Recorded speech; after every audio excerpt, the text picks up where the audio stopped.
حازم الأطرقچی لتمنه 88 سالیه که دهیت هجمانتن به تمنترین نیگارکش لپارزگه نینوا دگل دنگی گیتارا کره خواه او تابلویان درست کتنو هرچنده بیناهی جاوینوی وکو جاران نینو او تلین لگنجاتی رنگ تک هلی اکت کرن او جی وکو خو نماینو پیراتی سر و سیمای وی دا پوشیه لی او خو را دست ناکتنو یه بردوامه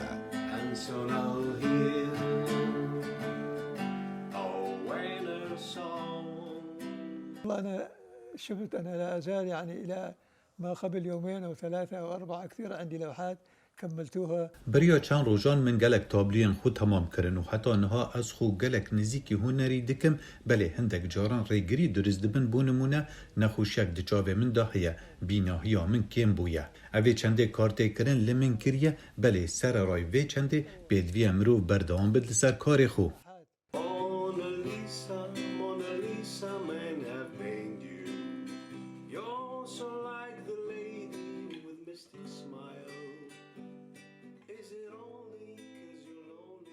أحيانا أنا أختار ساعات من الموسيقى أنه أعزف مع الوالد لأنه الوالد من أشوفه يرسم لوحات. هندک جاران از چند مجمران جرو جا خوب و جنینا میوزیک دگل باب خود ترخان دکم جبر کل دما از تماشای باب خود دکم مجیلی نگار کشیه از گلک داخبار دبم لو ما یکسر از میوزیک لیدم باب من گلک آرام دبد و داهیناناوی پتر دبد بتایبت او جورا میوزیکا اصل دم ستران جهانی انگریدای به مروواتیه و ئەترەقچی ئەوێ باوەریە دایە و مۆزیک و نیگارکێشی دەرمانێ گەلێک دەردایە و دە هەمان دەمدا هێڤێنێ ئاشتیە و پێیڤەژیانەیە و حەژێکردنەیە لەوما ئەو هەردەم دگەل مۆزیکێ کارێ خوێتکەتن. يقوي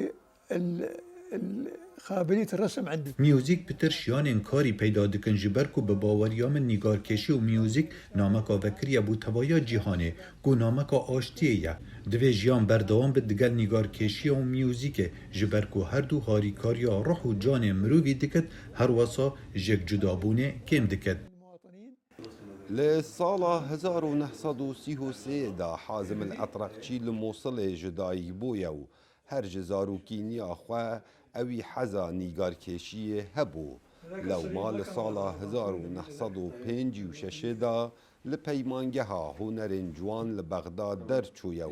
لشر داعش لموصل اطرقچی وکو هر هولاتیه کی باجا خودایو بدهان تابلوی نوی هاتی نسوطن جلای چکدار دولتا اسلامی و لبردوامیا کار خواه اوی همان تابلو درست کرینو لسر کلتور و میجویا باجار موصله.